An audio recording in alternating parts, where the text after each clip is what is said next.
I didn't break it. I'm going to take it out of my paycheck.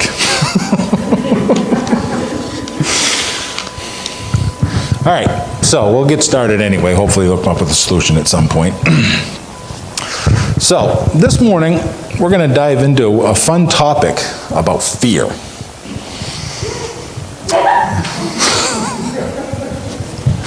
And one of the important things about fear is how it relates to our relationship with God. Oh, here he comes. Okay.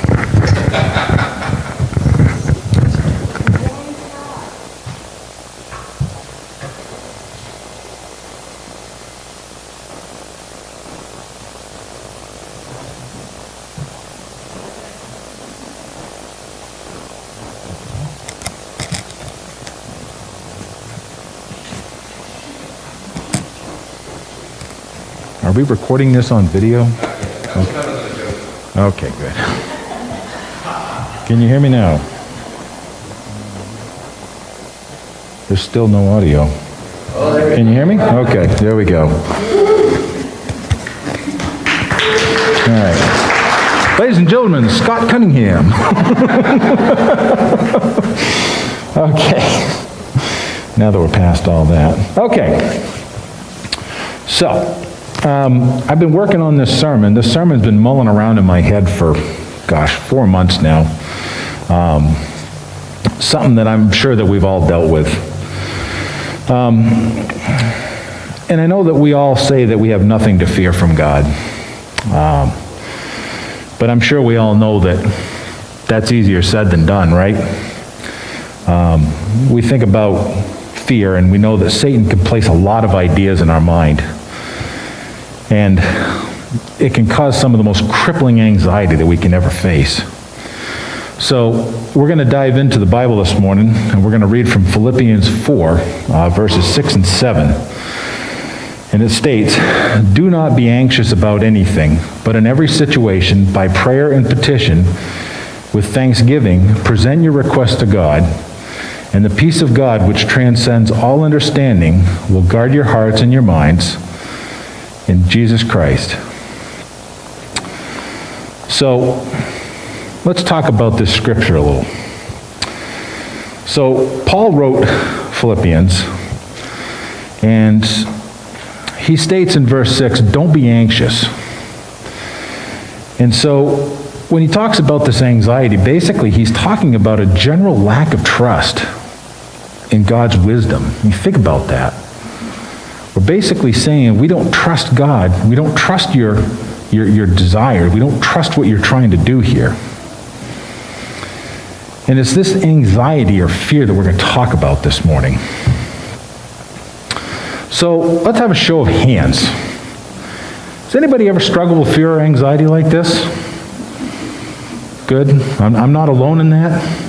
Because I've asked other people this question, and they kind of look at me like I'm weird, and I'm thinking, what kind of wonderland have I just wandered into?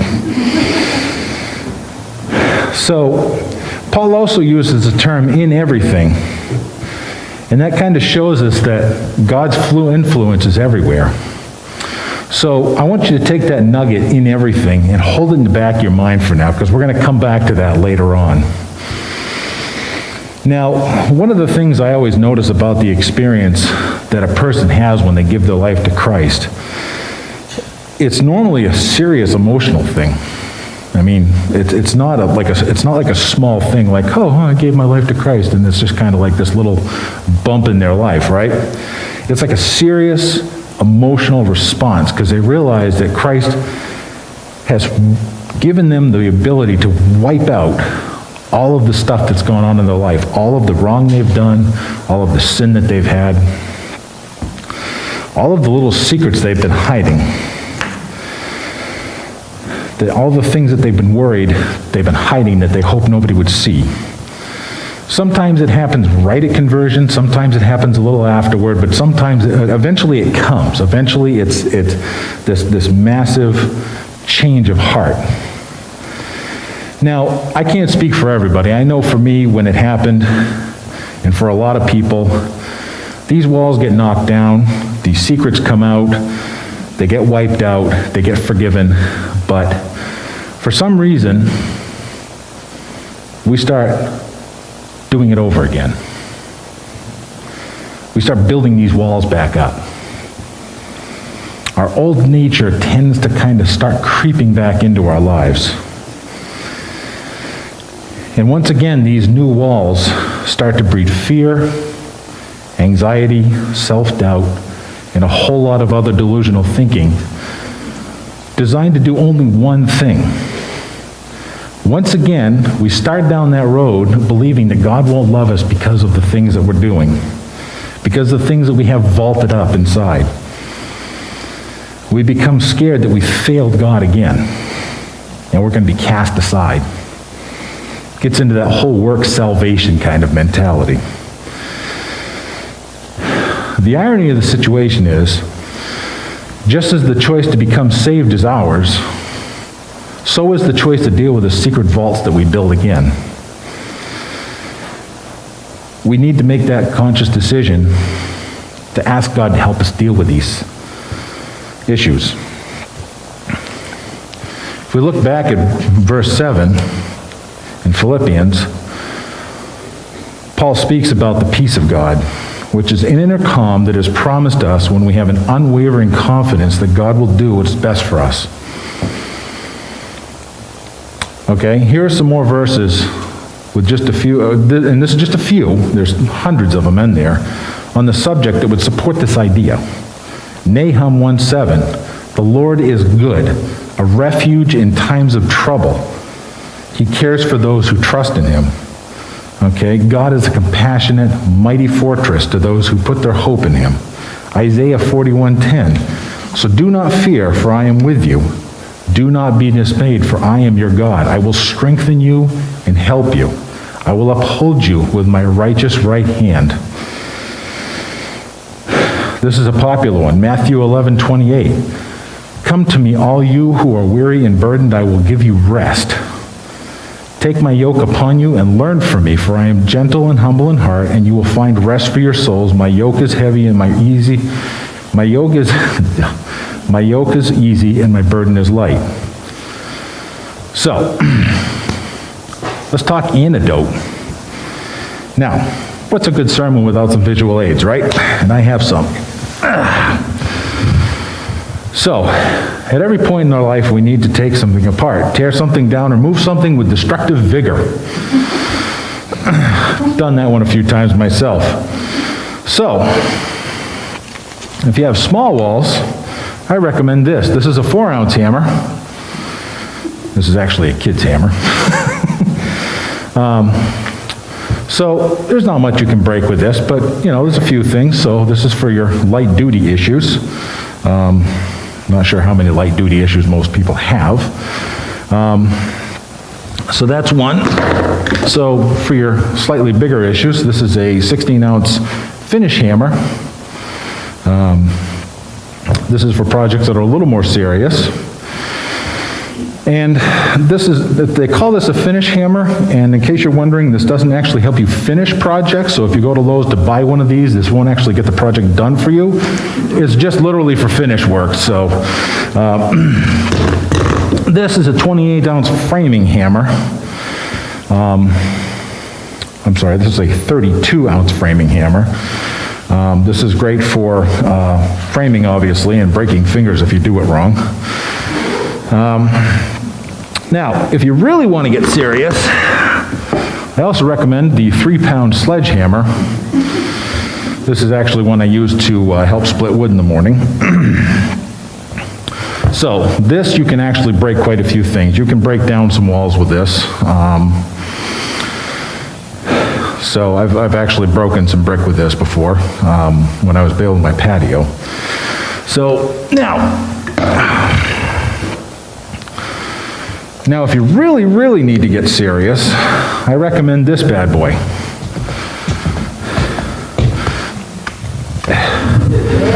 This is the 25-pound railroad sledgehammer. Now, to date, I am the only person in my family that can actually swing this over my head.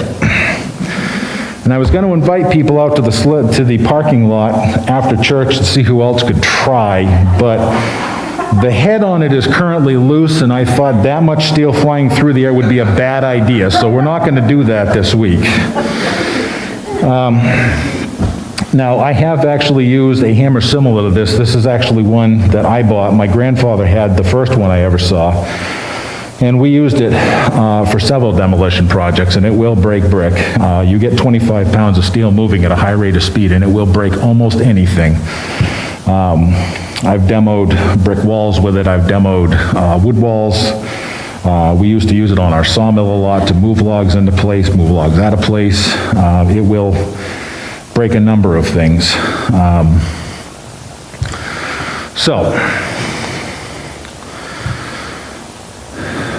The point here is, these are some tools that we can use to break things down. The idea is, God doesn't want us to hold on to things that can hurt us. He doesn't want us to hold on to things that will keep us separate from Him. When we're separate from God because of fear, we can't grow in His grace. When we become Christians, we make that decision to die to ourselves and follow Christ. We experience what's called initial sanctification. Entire sanctification is when we achieve perfection, which as Christians is our ultimate goal. Now, if you're not familiar with the concept of sanctification, then I highly encourage you to pick up a copy of this book. This is called Holiness for Ordinary People. And I read this book last summer, and it's probably one of the most down-to-earth and straightforward guides to holiness that I've ever read. And it talks all about sanctification, the various levels, and what it all means. The short version is that we're entirely sanctified. We truly live for God with all our heart, mind, soul, and body. When God shows us the walls and gives us the tools to break them down, we have the choice to break them or keep them. Choosing to break them down is a step towards entire sanctification. Every time we seek God and break those walls down, we learn. We see better, we understand better, we begin to mature spiritually. When we learn, the walls we get to build get weaker and weaker, thinner and thinner. Slowly, we go from needing the 25-pound hammer down to the little tiny hammer. Just like the decision to follow Christ was ours, so is the decision to break down these walls. We make the choice to surrender to God's will, and He shows us which walls to break down. He gives us the tools, whether it be the tiny 4-ounce hammer, or, if we need it, He'll give us the keys to the 400 horsepower Antego Rebelizer, which can turn the mightiest of concrete highways to little bits if that's what it takes. The tools God gives can come in a number of forms. It could be Pastor Mark, a counselor, a small group, a support group, a close friend, spontaneous, miraculous healing maybe, and probably several other forms that we can't even begin to consider. Now, I know sometimes it can even seem scary. Fear can grip us when we start to think about the ramifications of exposing the things we've done to light. We may have to admit things to people that we know are going to hurt. We may have to admit things that have legal consequences.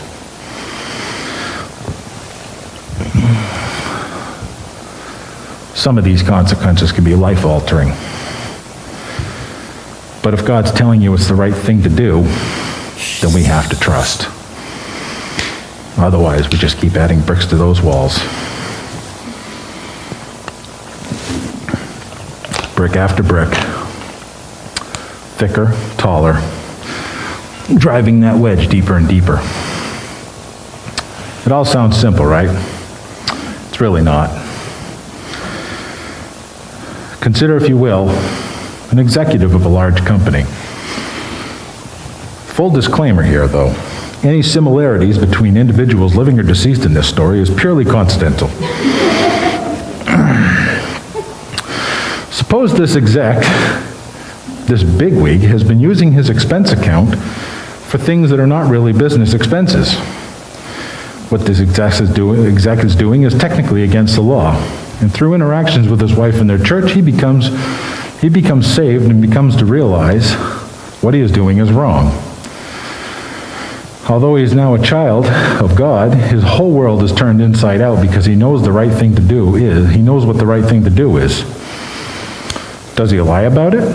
Does he tell the truth? Both answers will cost him dearly. On the one term, both answers most likely are going to cost him legally. Both answers are most likely going to cost him his job. Both answers are most likely going to cost him several relationships.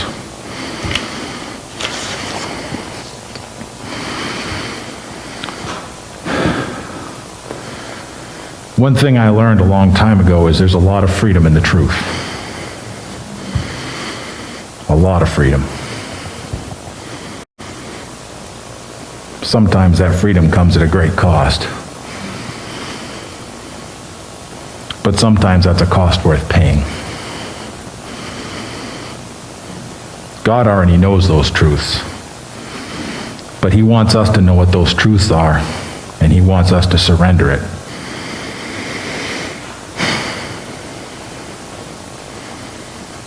I know I have a pile of them. You may not believe this. I am horrible with conspiracy theories. Horrible. Just ask my wife. She'll tell you all about it. I have a pile of them. A lot of people don't know this, but I'm terribly vindictive. I am a very untrusting individual. And those are my walls. But every year, God works on me. Every time I take a class for ministry school, God works on me. He's put people in my world like my wife, Pastor Mark, Pastor Steve, people in my world, my professors, the books I have to read for school, the Bible. He puts all of these things in my world, and every time he gives me more tools to help break those walls down.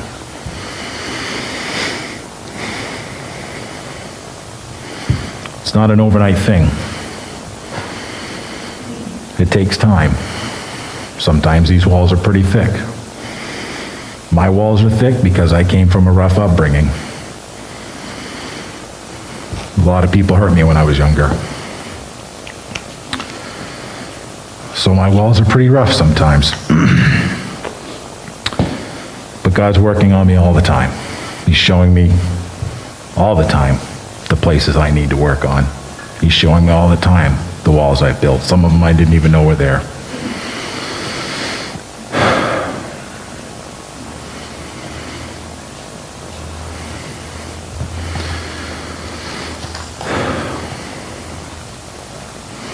So, if you're already taking these steps, awesome. Great. Keep it up. If you feel you need to start down that road, I strongly encourage you to take those steps. As scary as it can be. There's no fancy prayer or magical incantation to do it. You just need to take those steps. Simple prayer. God, show me the way. That's all it takes. Open your heart, open your mind. God will show you the path. He will give you the tools. He will throw you the keys to whatever equipment you need. He will give you everything you need. He will show you the people. He'll show you the tools. He'll give you everything you need.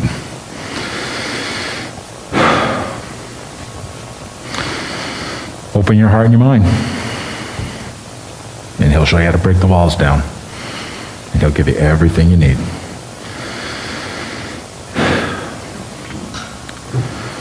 So, I knew this sermon was going to run a little short, and it ran real short. So on that note, Mark will probably run real long next week, so just be ready for that. So, the worship team is going to come and do a final song. And if you feel like you are ready to take those steps, the altar at the front of the church is open. Mark and I will be over at the side if you want to come and pray. If you want to do it in your seat, that's great. And after the song is over, you are all dismissed. Have a wonderful Sunday.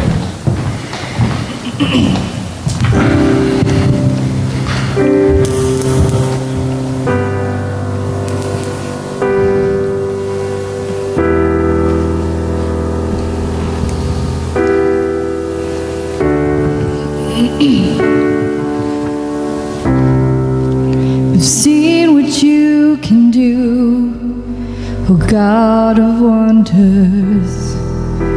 Your power has no end. The things you've done before, in greater measure, you will do again. 'Cause there's no prison wall you can't break through, no mountain you can't move. All things are possible. And there's no broken body you can't raise, no soul that you can't save. All things are possible. And in the dark night, you can light it up. You can light it up. Oh God of revival, let hope arise. Death is overcome, and you've already won. Oh God of revival.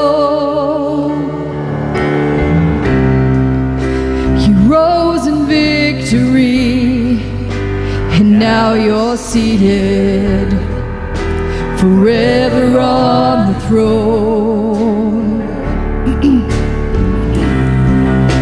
So why should I be feared? You defeated. I will trust in you alone. 'Cause there's no prison wall you can't break through, no mountain you can't move. All things are possible. And there's no broken body you can't raise, no soul that you can't save. All things are possible. The darkest night, you can light it up, and you can light it up. Oh God of revival, let hope arise. Death is overcome, and you've already won. Oh God of revival, the darkest night, you can light it up. You can light it up. Oh God of revival, let hope arise. Death is overcome, and you've already won. Oh God of revival.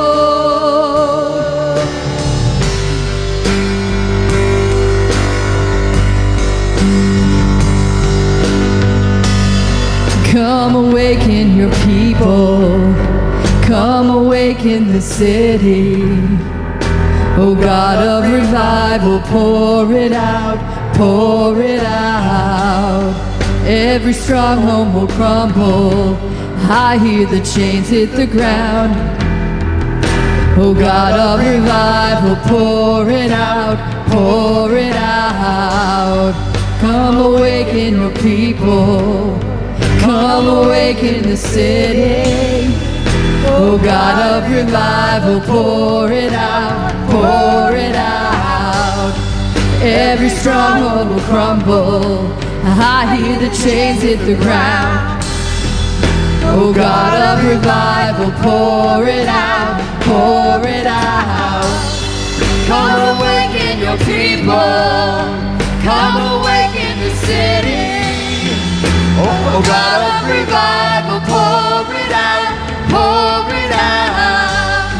Every stronghold will crumble, and I hear the chains hit the ground. Oh God of revival, pour it out, pour it out.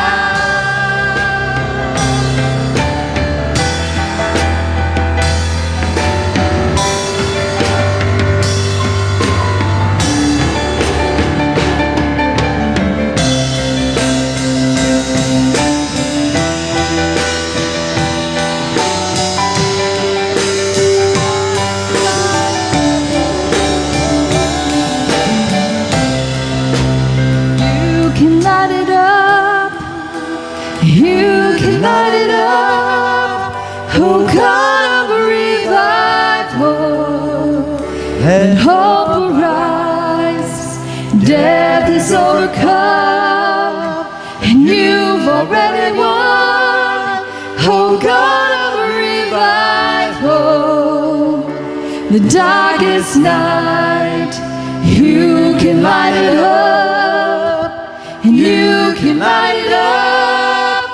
Oh God of revival, let hope arise, death is overcome, and you've already won, oh God of revival.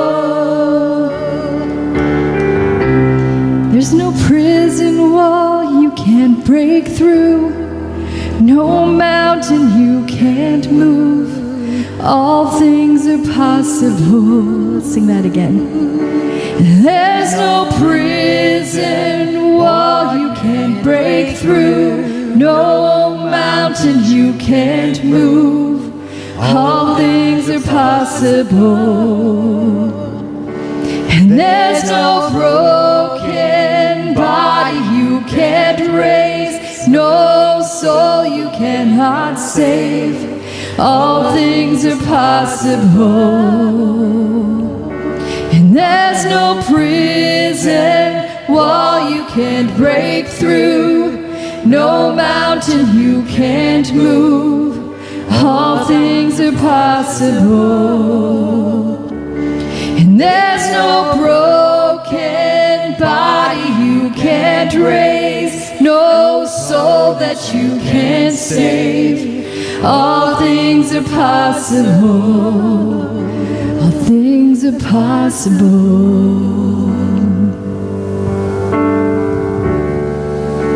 God, you are so good. And your word says to us, is not my word like fire and like a hammer that breaks the rock into pieces? We trust in you and your word today, Father, asking that you might break the rocks and the barriers and the chains and the boundaries that keep us from living in freedom. We ask, Father, that you would set us free, and that you would set us free indeed. Your word tells us that the weapons that we fight with are not the weapons of this world, but that on the contrary, they have divine power to demolish strongholds. So we ask, Father, that as we pray now, that we would seek your face and your light, that you might show us the strongholds. You might show us the barriers that you want to break down and set us free. I'm going to ask if there's anyone here today, if you've got any boundaries or barriers or strongholds, and you'd like special prayer as we go through this week, if you would just raise your hand so we can be praying for you. Thank you. We see those hands. God, you are so, so good. You alone are good.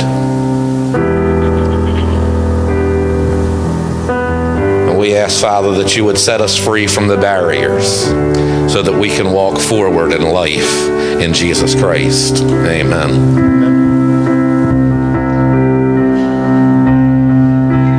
Prison walls you can't break through, no mountain you can't move. All things are possible, and there's no broken body you can't raise, no soul you can't save. All things are possible. The darkest night, you can light it up, and you can light it up. Oh God of revival, let hope arise. Death is overcome, and you've already won. Oh God of revival, the darkest night, you can light it up, and you can light it up. Oh God of revival, let hope arise. Death is overcome, and you've already won. Oh God of revival.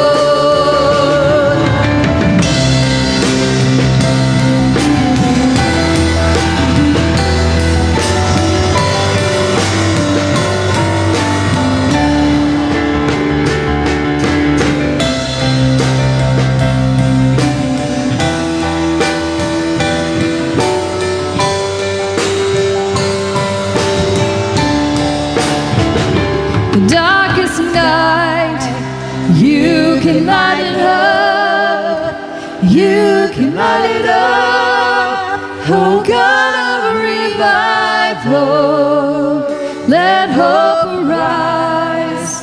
Death is overcome, and you've already won. Oh God of revival.